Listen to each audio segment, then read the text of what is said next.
¿Qué tal amigos? ¿Cómo están? Bienvenidos a un nuevo encuentro en nuestro canal Fundos Forum, en el que ya saben, en nuestro ciclo de encrucijadas nos gusta siempre brujulear un poquito sobre los problemas del mundo presente, esas grandes enigmas, esas grandes encrucijadas en las que nos encontramos y que a veces se analizan mejor a la luz de la historia.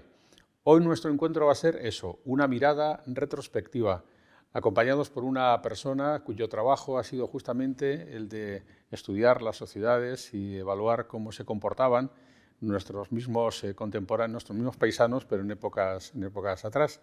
Y nos acompaña hoy Margarita Torremocha. Hola Margarita, muy buenas. Buenos días. Margarita Torremocha es la primera mujer que ha sido catedrática de Historia Moderna de la Universidad de Valladolid y que ha estudiado muchos de los aspectos de la sociedad. Se ha centrado en la delincuencia, ha estudiado también la historia de la Universidad de Valladolid, en la cual hoy nos encontramos, ha estudiado las fiestas, pero sobre todo ha estudiado mucho la función y el papel de la mujer en las sociedades que son de su ámbito docente. Un trabajo apasionante, un trabajo de investigación. Somos, o son ustedes, en este caso los historiadores, privilegiados en Castilla y León porque tenemos instrumentos como el Archivo de Simancas o Chancillería, que son auténticos tesoros para los historiadores, yo diría que mundiales, ¿no? Sí, sin ninguna duda. Bueno, yo como apasionada de la historia siempre lo pensé, que era un privilegio si se estudiaba historia hacerlo en Valladolid, y luego fue el siguiente paso, si se estudiaba historia en Valladolid, siempre pensé cómo no voy a ser modernista, si los archivos que en todo el mundo se necesitan para estudiar su historia, porque bueno, aquí tenemos el archivo, son dos archivos generales, porque luego tenemos otros muchos particulares de una gran riqueza, pero el archivo general de Simancas, que corresponde al archivo de la monarquía hispánica en su etapa imperial, donde podemos encontrar datos de todo el mundo conocido, datos que son fundamentalmente utilizados para hacer historia política, pero también para otras muchas cosas. Y el archivo, quizá a lo mejor de menos difusión internacional, pero igualmente interesante, que es el archivo de la Real Chancillería. Este es un archivo que no corresponde a esos órganos de poder de la monarquía hispánica, como ocurre con el de Simancas, sino que es un archivo que es donde se han recopilado casi todas las fuentes que se han podido de un gran tribunal, de un tribunal que para los vallisoletanos era de primera instancia, pero que para el resto del Reino de Castilla, del Tajo hacia el norte, era un tribunal en la apelación, con lo cual era un tribunal muy grande, al que iban los juristas mejor preparados, en el ranking de las profesiones se iba ascendiendo. Había otra chancillería en España que era la de Granada, pero generalmente de Granada se ascendía como mejor puesto a la Chancillería de Valladolid. Había salas de lo civil, de lo social, estaba toda la documentación de los vizcaínos, estaba la Sala Mayor de Vizcaya, y estaba también la Sala de Hijosdalgo, donde se daban las patentes de hidalguía que tanto importaban en aquella sociedad estamental. Todo ello yo no sé decirlo, aunque me lo han explicado muchas veces cuando lo he visitado con los alumnos y con otras gentes, y que lo pueden visitar todo el mundo que quiera. Hace kilómetros y kilómetros de documentación. Y la documentación judicial, que es la que yo trabajo más los últimos años, es una documentación riquísima, no para conocer solo los delitos y los delincuentes, para conocer las sociedades, y sobre todo en una sociedad como esta, que es una sociedad que no tiene el concepto de intimidad.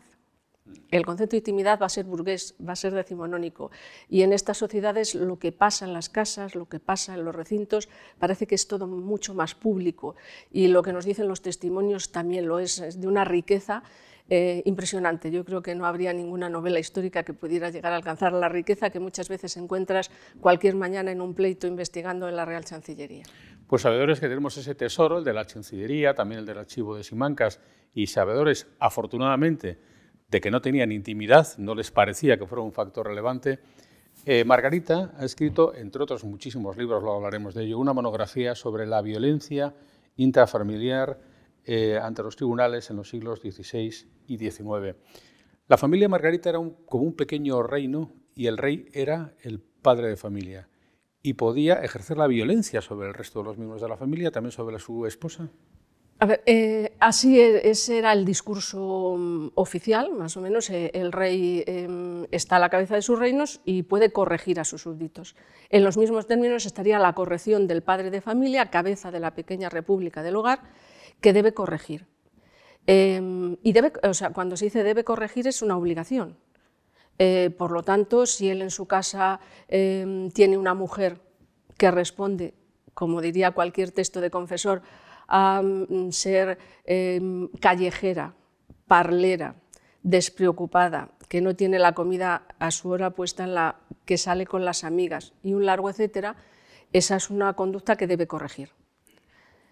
Luego hay que ver la valoración de la corrección, pero si no se la corrige, él estará haciendo mal y sus propios vecinos entenderán que no está a la cabeza, que no ejerce la responsabilidad de padre de familia.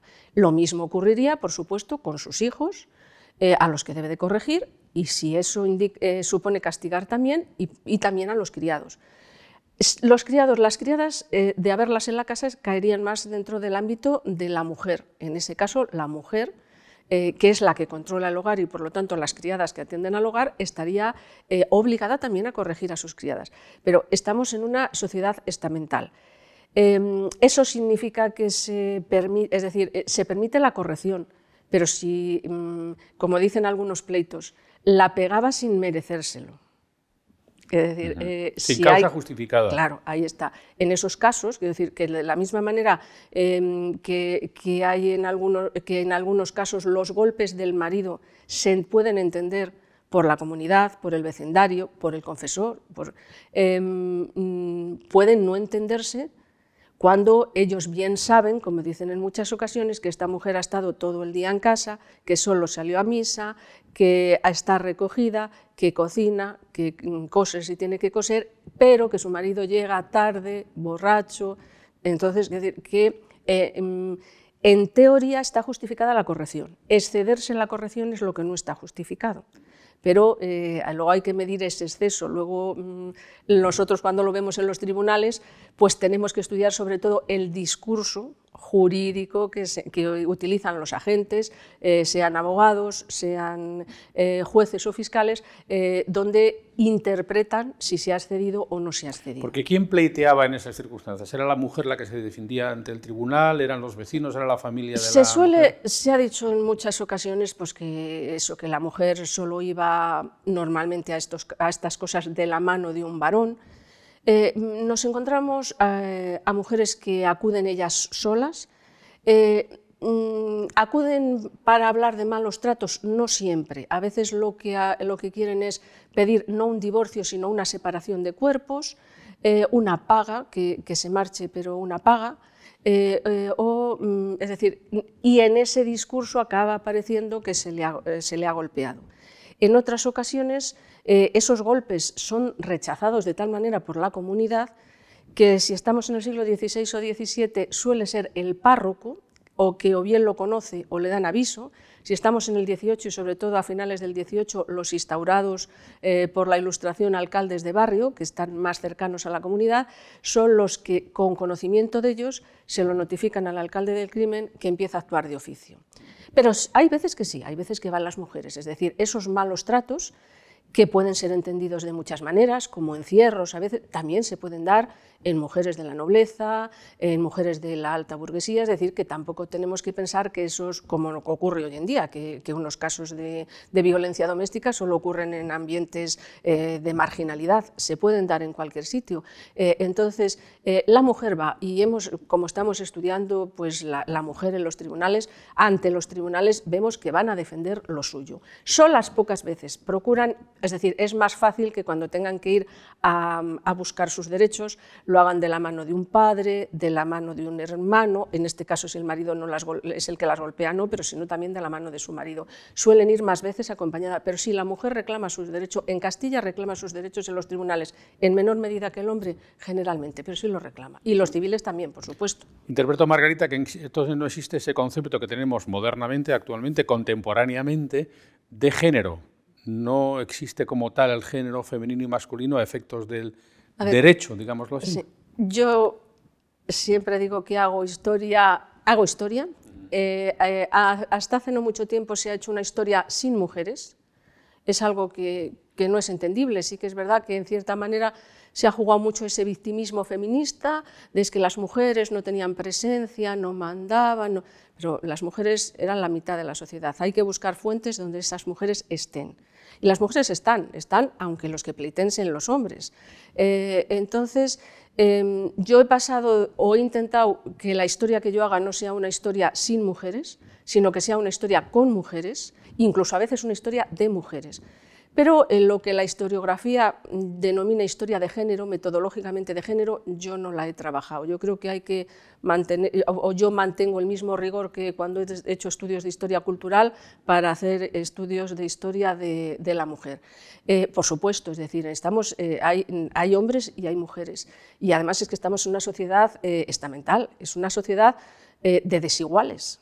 El concepto de igualdad que llega en Francia en 1790 llega por una revolución, cuando los franceses alegan igualdad. Antes el concepto de igualdad no existe. Bueno, y alegaron igualdad para el territorio continental, porque siguieron manteniendo los propios revolucionarios los esclavos en las colonias del Caribe. El concepto de igualdad en esta época no existe, y eso es algo que está muy marcado y que ellos mismos lo tienen en gran conciencia. Saben que hay nobleza, que hay clero, que hay estado llano, saben los privilegios que tienen cada uno. Es una sociedad de desiguales, y en esa sociedad de desiguales viven, y en la conciencia de que saltarse esa desigualdad no puede ser nada bueno. Otra desigualdad también para las mujeres, Margarita, de sus estudios he visto, concierne a la dote, como que una mujer que no tiene dote no tiene nada. Sí. Durante cierto tiempo también, cuando esos estudios de la mujer no eran sólidos, se ha podido leer, se metían monjas porque no tenían dote para casarse.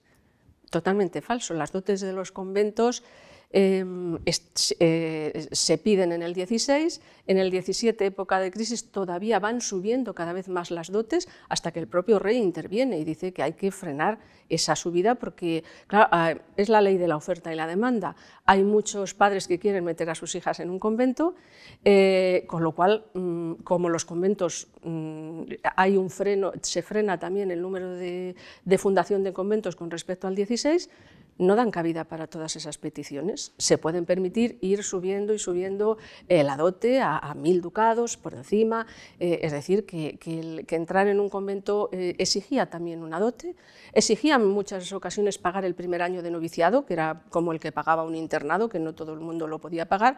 Bien, es verdad que normalmente luego ya se hacían renuncia expresa a la legítima herencia, pero es un asunto conflictivo. Para casarse se necesitaba una dote. Sí que es verdad que a lo mejor para casarse con uno de su igual, el concepto de igualdad sí que entra en el casamiento, es la norma principal que marca un casamiento en el antiguo régimen. Hay que casar y compadrar cada uno con su igual, que dice el refrán, y entonces para casarte con uno de tu misma condición, para no desmejorar a la familia con un matrimonio que no fuera bueno, podías necesitar una dote muy alta, y entonces tu padre podía optar porque la dote alta se la llevase la hermana mayor y la siguiente fuera a un convento. Pero es una sociedad en la que la mujer tiene que vivir en sus estados. Los estados son los que definió Juan de la Cerda, están en relación con su vínculo con los hombres: eres soltera, eres casada, eres religiosa o eres viuda. Esas 4 cosas solo se podía hacer como mujer. El concepto de soltero no se entiende tampoco, o sea, existen solteras, y yo he podido estudiar solteras que han hecho lo que han querido en el siglo XVI, en el siglo XVII y en el siglo XVIII, pero en principio no. Cuando uno lee manuales de confesores, ¿de qué se debe confesar la soltera, la casada, la viuda? La familia regulada del padre Arbiol del siglo XVIII, 1717, me parece que es igual, es decir, las coloca cada una, es decir, hay un modelo postridentino de mujer. ¿La perfecta casada? Sí, el modelo de la perfecta casada, que es el modelo postridentino de mujer. Entonces, cada una tiene que estar, y si te quedas soltera probablemente es porque no tengas dote. Necesitas una dote o necesitas integrarte en alguno de esos grupos De tal manera que, por ejemplo, para sacar a las mujeres de la prostitución, las soluciones buenas que hubo en el siglo XVI, XVII y XVIII era crear obras pías donde se las diese esa dote de la que carecían para que se pudieran reintegrar o casándose o metiéndose en un convento. Esta sigue siendo una encrucijada hoy en día y por eso me apasiona escuchar a Margarita en este ciclo nuestro de encrucijadas, porque es verdad, sigue habiendo muchas cosas que conciernen a este tipo de anomalías. Hay un refrán que usted menciona que es entre padres, hijos y hermanos nadie meta mano, ¿no? Que también a veces pasa en las familias cotidianamente, que a veces los conflictos son cuando uno intenta intervenir en ese tipo de relaciones intrafamiliares. Es muy apasionante. Y otro aspecto que usted ha estudiado también, que uno lo piensa y se imagina, sería terrible, las cárceles de mujeres en esa época. ¿Cómo se trataba a las mujeres que eran condenadas, que habían incurrido en la delincuencia? ¿Cómo era ese mundo o ese submundo, Margarita? Solo añadir una cosa, ese entre padres, hijos y hermanos, que es un refrán castellano, que yo creo que es bastante conocido, tiene su correspondencia en una ley, es decir, se le pide a los corregidores, que son los agentes de justicia en primera instancia, que si el asunto, aunque sea delictivo, problemático o conflictivo, no ha salido del marco familiar, que la justicia no intervenga.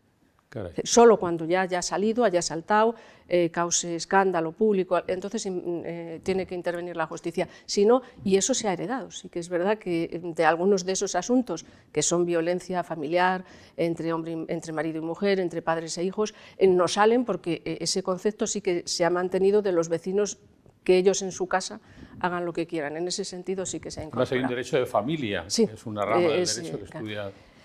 Con respecto a la cárcel, bueno, pues ¿qué tema, el tema es un tema muy bonito, andando siempre en fuentes de tribunales, pues el último apartado de todo expediente que estudiaba podía ser la sentencia, y en la sentencia una pena de cárcel. La primera idea es que en el antiguo régimen una cárcel podía ser cualquier cosa, es decir, en cualquier pueblo de Castilla en sentido amplio, todo el reino, una persona cometía un delito y entonces el alcalde del pueblo, el corregidor de la ciudad, si era ciudad solía tener cárcel, pero podía decir que se le ponga preso en el pajar de tal persona y que le custodie fulanito. Eso podía ser ya una cárcel, y así hubo en muchos ámbitos rurales.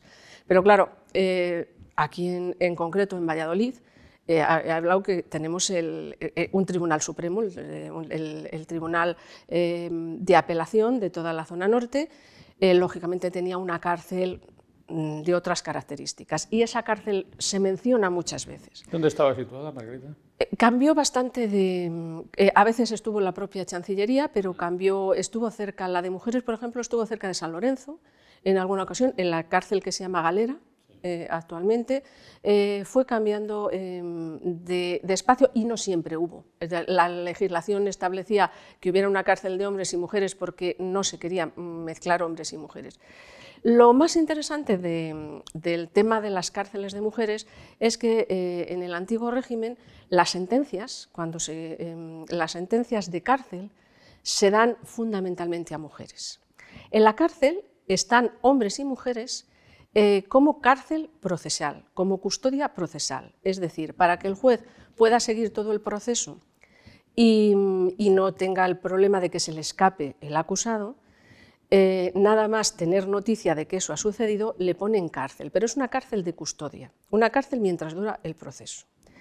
Cuando se termina el proceso, las sentencias, si son para hombres, normalmente son unas sentencias ejemplificantes, por una parte, pero por otras también prácticas. Los hombres del antiguo régimen son condenados, pueden ser condenados a una pena física aquí, a una pena de destierro, pero las condenas son a remar en galeras, a servir, por ejemplo, a las minas de Almadén, son penas prácticas al servicio de la monarquía. Sin embargo, a las mujeres se las condena a la cárcel. Por lo tanto, esa pena penitenciaria es primero para mujeres que para hombres. Y si se tienen que quedar en la cárcel es para las mujeres un espacio diferente al de los varones, porque por mucho que se alargara el proceso, un hombre podía estar en la cárcel a lo mejor unos meses, 3 años en un caso, pero no era su pena de cárcel. La mujer sí, la mujer iba a tener una pena de cárcel. Y curiosamente aquí en Valladolid hubo una de estas solteras, estas que, bueno, que mucha parte de la historiografía la ha hecho monja porque como que soltera no podía ser, como siempre decimos que no había solteras, pero era soltera. Se llamaba Madalena de San Jerónimo, de origen vasco, y tuvo mucha relación con Felipe III cuando la corte estuvo aquí en Valladolid. Y esta mujer la pidió Felipe, que trabajaba mucho con las prostitutas y con el mundo de las mujeres desarraigadas, la pidió que hiciera un tratado sobre cómo había que encerrar a las mujeres. Y entonces ella escribió un tratado muy conocido que decía que si a los hombres se les mandaba a las galeras, que se hiciera en cada ciudad una casa llamada galera. El título es muy largo y decía que en la puerta pusiera casa galera donde se cierran a las mujeres desvergonzadas, bueno, un montón de adjetivos todos sinónimos, y que allí se las tratase con el máximo rigor, que era un tratado que ella hacía de mujer contra mujeres, que se las tratase con rigor, que hubiera una sala especial de castigo, distribuye cómo sería todo el recinto carcelario. Y ese tratado tuvo mucho éxito, pero yo he llegado a la conclusión, estudiándolo, que tuvo más fortuna, digamos, editorial y de citaciones, tanto en el siglo XVII como en el siglo XX y XXI, que en realidad. Entonces había otra serie de juristas, de personas que trabajaban en los tribunales, como Cerdán y Tallada en el Reino de Aragón, o Cristóbal Herrera aquí, que habían escrito ya sobre las cárceles de mujeres con más tino jurídico, pero ella tuvo fortuna en lo social y con el rey. A partir de entonces empieza a haber cárceles de mujeres en muy pocos sitios y se las denomina galeras, por esa iniciativa que tuvo Madalena de San Jerónimo. Lo normal era que si una mujer cometiera un delito se la juntase con los hombres y en muchos casos que se buscasen otros espacios de custodia. A veces fueron los monasterios, cosa que el Concilio de Trento recomendó que no se hicieran, pero a veces se las castigaba y se las recluía en un monasterio, a veces en determinadas casas. Entonces, a partir de ahí, Valladolid, que tenía mucho personal penitenciario, casi siempre procuró tener unos espacios separados para hombres y para mujeres, aunque los alcaides, cuando dependía de la Real Chancillería, normalmente eran lo mismo.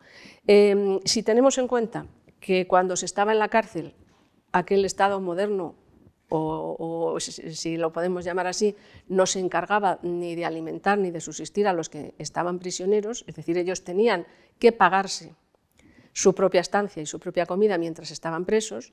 Esto para las mujeres creaba una dificultad grandísima, porque muchas a lo mejor eran presas por un pequeño hurto, a veces hurto doméstico de criada en casa del amo, una prostituta. Hay algún parricidio, pero generalmente delitos de sangre menos. Entonces, estas mujeres se veían en las cárceles teniendo que pedir, a través de un papeleo que para ellas era complejo, una ayuda de justicia gratuita, que había aquí en Valladolid un importante colegio de abogados desde 1595 y siempre tuvo dos abogados que atendían a los pobres, pero también pedir comida a título de gratuidad, y a muchas de ellas se las encerraba con los hijos. Entonces, esta fue una situación muy difícil que, al menos sobre el papel, se intentó mejorar por dos ilustrados a finales del siglo XVIII, donde ya se habla de unas cárceles más a la línea de lo que algunos penalistas y penitenciaristas habían establecido en Europa, como Howard, y que visitó todas las cárceles de Europa y que fue dando pistas. Esas dos nuevas visiones de estos ilustrados vinculados a la Chancillería nos hablan ya fundamentalmente de una cárcel taller, muy relacionada con otras fórmulas de casas de misericordia de la época, donde se les buscase la capacidad de aprender un oficio, trabajasen y pudiesen percibir parte del dinero que se consiguiese con el trabajo y asegurar que a la salida no reincidieran. Sí, pero esto ya fue en la época de la Ilustración. Sí, ya estamos. Digamos que la España de los Felipe, segundo, tercero, cuarto, tenía este esquema. Claro, estamos hablando del siglo de oro, pero este no es un aspecto especialmente dorado de nuestra sociedad. No, la cárcel de Sevilla, por ejemplo, sí que, bueno, porque tuvo algunos clientes ilustres como Cervantes, y sí que ha sido más estudiada de una manera más de divulgación. Quizá de las de España la que mejor se conozca es esta, la de Sevilla, pero la que tuvo probablemente un mayor número de personas. Hay que pensar que a la Chancillería de Valladolid no hablo solo de mujeres, hablo también de hombres. Todas las jurisdicciones privativas que sentenciasen pues eso, a Galera, a Minas, traían aquí a sus presos, a sus condenados, y luego salían todos en las famosas cadenas de presos, que también Cervantes vio hacia la costa o a donde se les fuera a dirigir. Por lo tanto, tenían los que condenaban ellos mismos y los que condenaban jurisdicciones eclesiásticas, jurisdicciones reales de menor rango y otras jurisdicciones privativas, de tal manera que se podían llegar a congregar un número altísimo. Y cuando ves las listas de presos y al día siguiente quedan 2, 3 y unas mujeres, que las mujeres son las que no salen. Pero se van congregando y cuando ya llegan las ayudas se les dirige o a los puertos del Mediterráneo o a los del norte de África.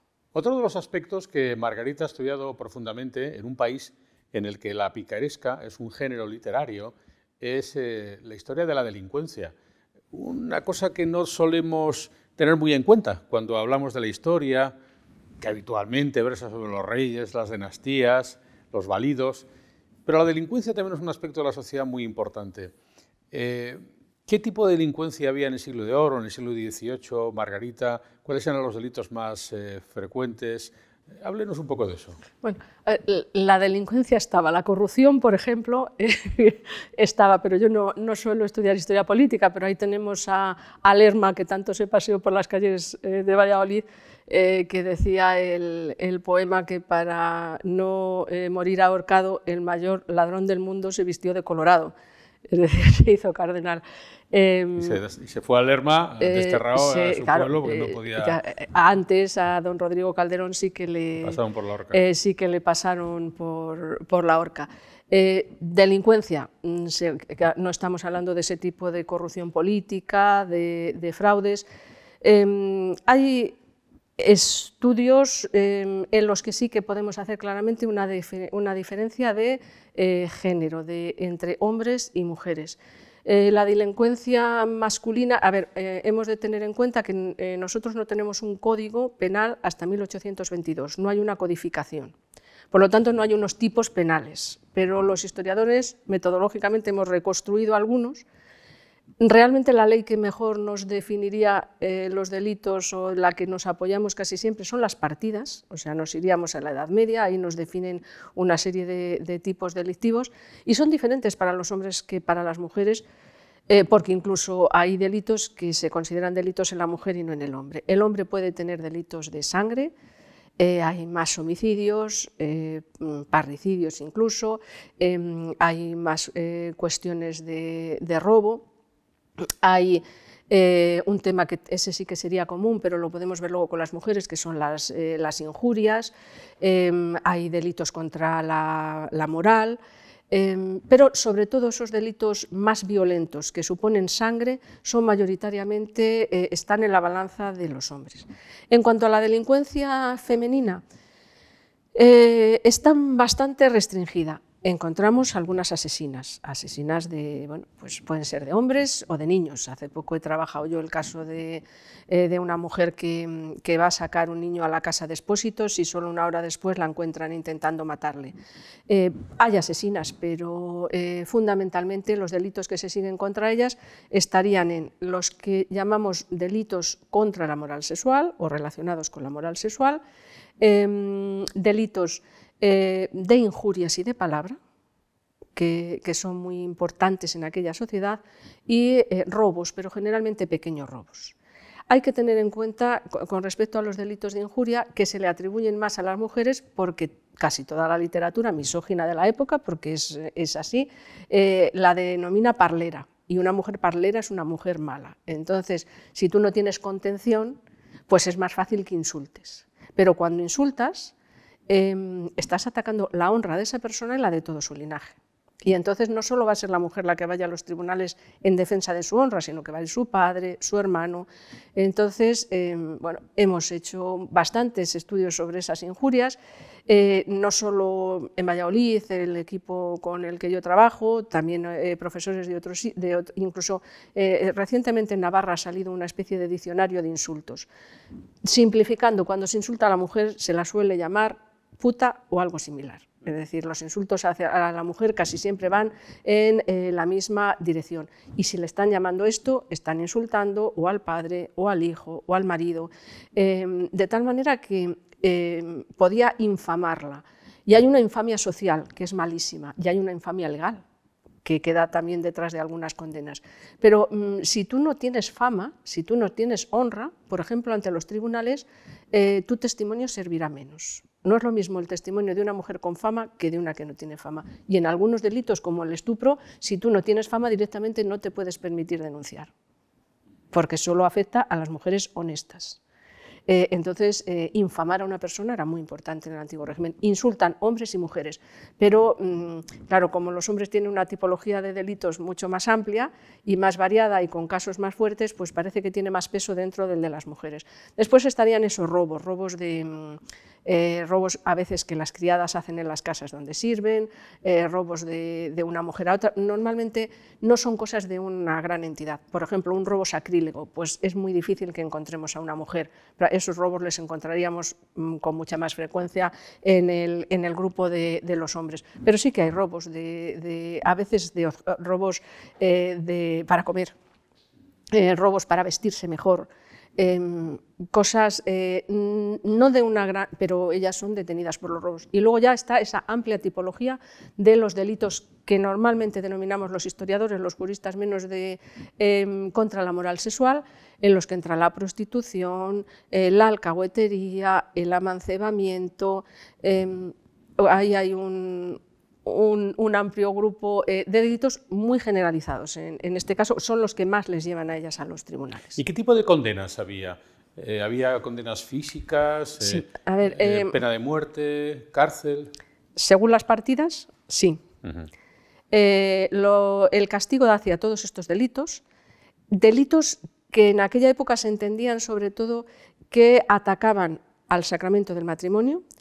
Hemos de pensar que ha pasado el Concilio de Trento. En el Concilio de Trento la Iglesia Católica ha definido una serie de sacramentos que las nuevas iglesias protestantes no, que solo se quedan con 2, y la Iglesia ha dicho que el matrimonio es un sacramento. Hay que respetar el sacramento y casi todos estos delitos que cometen estas mujeres son contra el sacramento.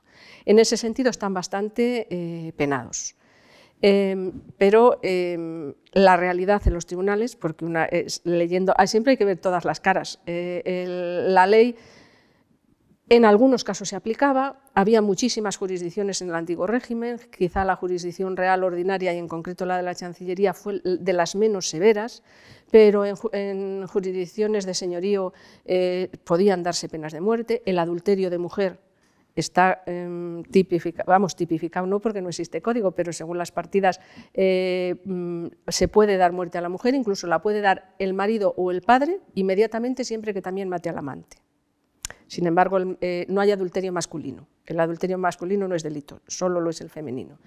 ¿Qué hemos podido observar, tanto los historiadores del derecho como nosotros, trabajando las sentencias directamente en el archivo, que fue la ilustración, lo que llamamos ilustración jurídica a partir de mediados del siglo XVIII, cuando todos estos delitos fueron teniendo una aminoración de las penas.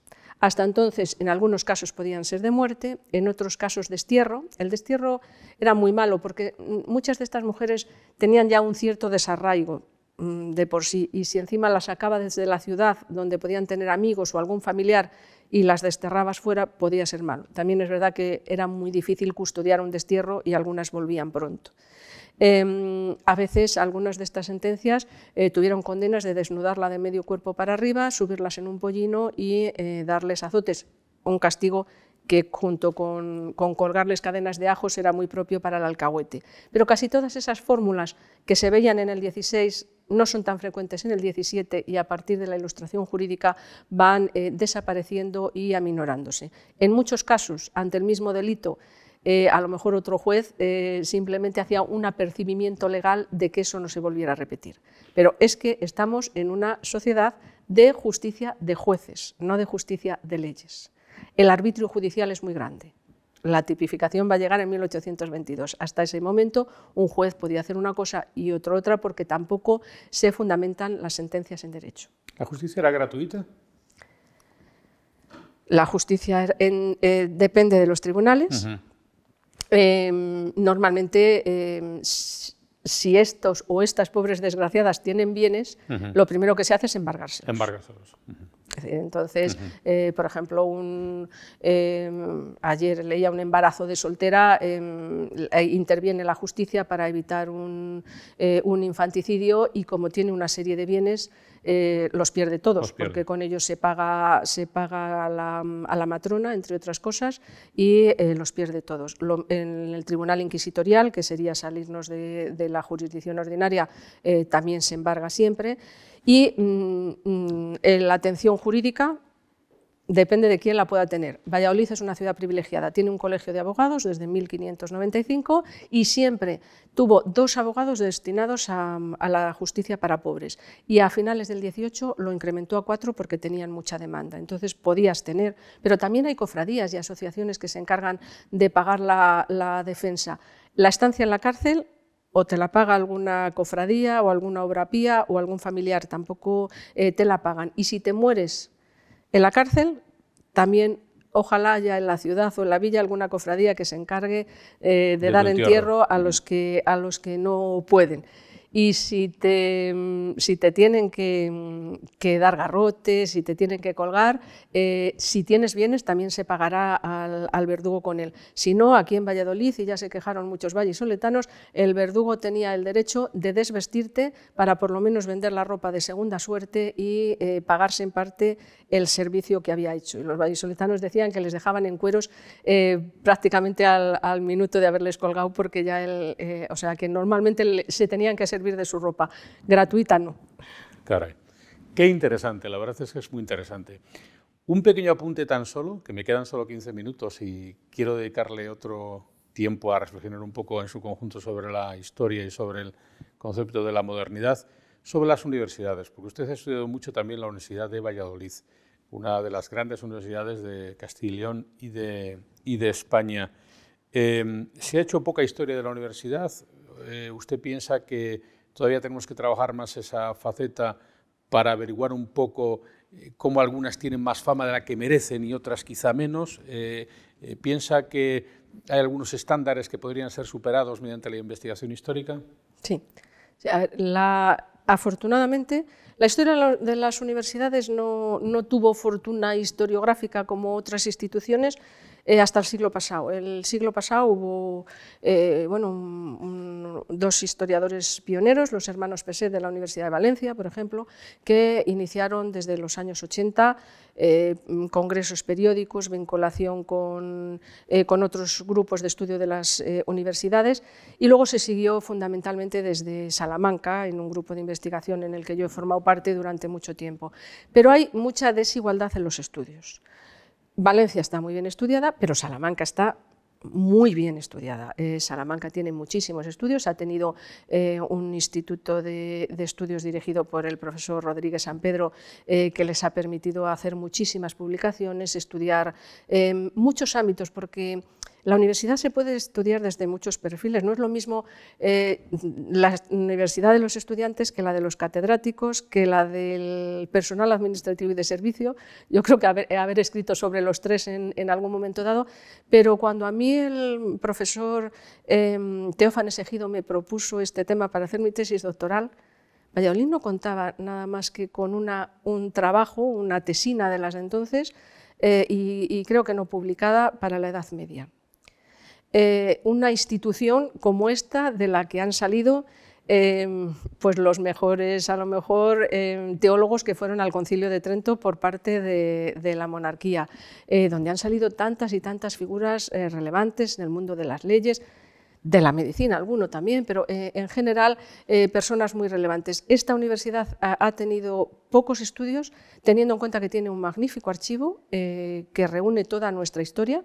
bueno, con sus limitaciones. Para la época de las comunidades tenemos ausencias, pero yo centré mi estudio en el siglo XVIII, en el siglo de la Ilustración, que es cuando realmente se produce un cambio.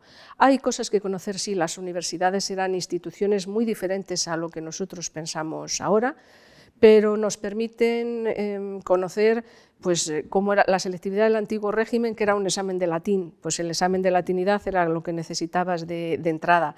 Y si habías aprobado el examen de latinidad, había un escribano que te hacía una ficha, que era como tu carné de entrada a la universidad, y entonces ahí decían si eran altos, bajos, si tenían una cicatriz encima de la ceja, si tenían barba. Tenemos un poco incluso el retrato de casi todos los estudiantes que se matricularon, la edad que tienen, 18 años más o menos. Bueno, pues a partir de muchas de esas fuentes hemos podido estudiar grupos de edades y ver cuál era la media a la que llegaban a la universidad, la media a la que se marchaban, pero siempre teniendo en cuenta que hay dos grandes tipos de universidades. Las mayores, Salamanca, Alcalá y Valladolid, y las menores, que son todas las demás, muchas de las cuales desaparecieron a principios del siglo XIX, pero hubo muchas fundaciones universitarias, de tal manera que cuando oímos el término de licenciado en la literatura, licenciado Vidriera y otros tantos de la literatura, yo siempre pienso, sería de una universidad menor, porque Alcalá, Salamanca y Valladolid, cuando uno salía de la universidad, salía con el grado de bachiller. Como ahora decimos, soy graduado y hace poco éramos licenciados. Salía con el grado de bachiller. El grado de bachiller le tenían el 90 y tantos % de los estudiantes. La licenciatura era una licencia para ser doctor y el doctorado era conseguir la borla de doctor, la máxima graduación académica, que tanto antes como ahora solo se exige al profesor universitario, como exigencia, solo al profesor universitario. De tal manera que casi todos eran bachilleres, licenciados había muy poco, porque el que conseguía la licencia para ser doctor lo que quería era ser doctor.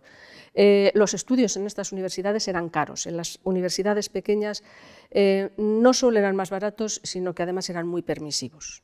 Daban títulos en medicina sin tener cátedras en medicina, por ejemplo, Oñate. Quiero decir que ahí había una gran permisividad, hubo falta de control. Estas universidades eran las más exigentes, eran para las cuales la monarquía dio fundamentalmente las normas.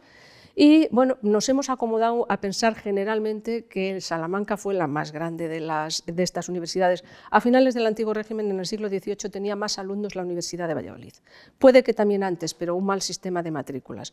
Valladolid tenía a finales del XVIII 20.000 habitantes y 2.000 estudiantes. 2.000 estudiantes que, como se puede uno imaginar, movían mesones, posadas, sastrerías, porque llevaban su traje académico, librerías. Esta ciudad tenía bastantes imprentas, movían mucho. Pero sobre todo eran universidades donde siempre hubo los 5 estudios tradicionales, artes o filosofía, teología, medicina, cánones o derecho canónico y leyes o derecho civil. Teniendo esas 5 universidades y pudiendo dar en las 5 el grado de doctor, se suponía que era un estudio general de los de la Edad Media, que son las grandes universidades. Los privilegios y la normativa va fundamentalmente de los reyes dirigida a estas universidades. Sin embargo, el hecho de que Salamanca sea la más estudiada, probablemente ya después Alcalá y después Valladolid, haya hecho que nosotros hoy en día las coloquemos en ese mismo ranking, pero en aquel momento yo creo que tuvieron el mismo peso. A lo mejor algo más de atracción internacional Salamanca. Valladolid fundamentalmente atrajo en el cuadrante noroeste, luego ya surgirán la de Santiago, la de Oviedo, pero aún así hay una gran atracción del cuadrante noroeste. Y en estas universidades se van a formar generalmente todos los hombres que van a atender a la Iglesia, pero sobre todo al mecanismo de la monarquía hispánica, a todo el sistema de consejos, de tribunales, toda la atención va a salir de estos letrados. Los hombres de letras ya no son los hombres de armas de la Edad Media, sino los hombres de letras, los hombres que se forman en las universidades, son los que van a poder servir a la monarquía, y hay demanda de esos hombres. Y luego dentro de ellos además hay un verdadero cursus honorum. ¿Qué tienen estas 3 universidades? Además, una élite. Si ellas mismas son la élite de las universidades, tienen una élite que son los colegios mayores. Los colegiales mayores, que fueron los que dominaron la administración de Austrias y Borbones, aunque ya con la época de los Borbones se cierran. Y entonces en Santa Cruz se va a formar normalmente los que van a alcanzar los mejores cargos en la administración. Conociendo, por tanto, la historia de la universidad, podemos conocer mejor la historia de la sociedad subsiguiente, que está gestionada en buena parte por quienes salen de las universidades, centrando mejor los tamaños y las valías de cada una y agradeciéndole a Margarita que me haya mencionado la figura de su mentor, de Teófanes Ejido, un historiador importantísimo, cronista que fue de la ciudad de Valladolid, actualmente sacerdote carmelita, por supuesto, uno de los grandes historiadores y profesor de esta universidad en la que nos encontramos, y además una persona excelente, una buena persona. Maestro de modernistas, mucho más reconocido probablemente, bueno, creo que aquí en Valladolid, además de reconocido, es querido.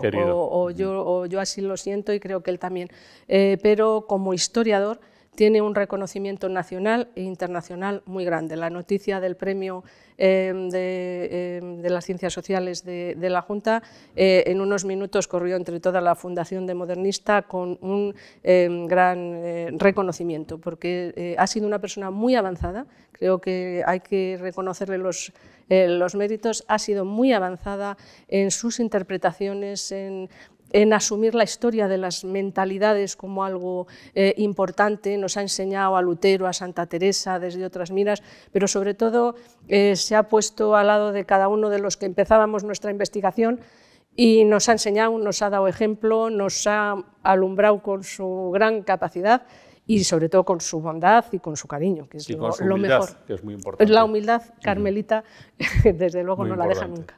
Abriendo la iglesia todos los días. Me quedan 5 minutos solo para respuestas rápidas. ¿Cuál es su tramo favorito de la historia de España, del ámbito de la modernidad? Probablemente, y porque la aprendí de manos de Teófanes Ejido, que me dio esa asignatura, el siglo XVIII, los cambios que se introducen con la Ilustración, porque la Ilustración para nuestra cultura es fundamental. Es decir, no podemos, ahora mismo hablábamos, los ilustrados pusieron los exámenes en las universidades, hasta que no llegaron los ilustrados no hubo exámenes. Los ilustrados que querían ver la sociedad a la luz de la razón, no sé si lo consiguieron, pero pusieron muchos de los peldaños en los que ahora nos asentamos. ¿Y en esa medida su rey favorito sería Carlos III? Puede que sí, a ver, no voy a escoger a Felipe V, si hacemos, puede que sí, como el que impulsó la reforma de las universidades, y en ese mismo momento también otras muchas reformas sobre los oficios viles o sobre otras muchas cosas. Se puede decir que es un reinado especialmente atractivo, aunque desde el punto de vista de la documentación, la de las 2 o 3 últimas décadas, que ya serían las de Felipe IV, es una documentación en la que ya el discurso apunta mucho a que se está terminando ese antiguo régimen y hay unas nuevas maneras de pensar y de expresarse, pero como reinado sí. ¿Y si le hubiera tenido que poner nota a Fernando VII, qué nota le habría puesto? A ver, es que dependería de que le íbamos a examinar, ¿no? Pues de rey. Sí, de rey una nota baja. Pongámosle una nota baja, sí. Tuvimos 2 reinas en España muy importantes, y ya con eso terminamos. Usted, que ha sido experta también en el estudio de las mujeres, Isabel II, Isabel I, Isabel de Castilla, Isabel la Católica, no son comparables, claro, pero ¿por qué hemos tenido tan pocas reinas? ¿O por qué nuestras reinas han tenido a ver, yo me iría a otra tercera reina que tuvimos y que murió como reina, porque nunca dejó de ser lo que se llamaba Juana. Juana, sí. Lo de la Juana, mal llamada loca. Claro, lo de Juana es terrible. En ese estudio de las fiestas, cuando uno lee los discursos fúnebres que se hacen a la muerte de Juana, Juana muere en 1555, 2 años y pico después va a morir su hijo.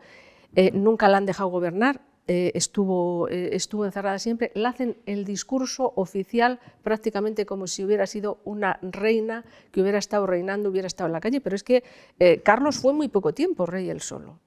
Esa fue una reina, era loca.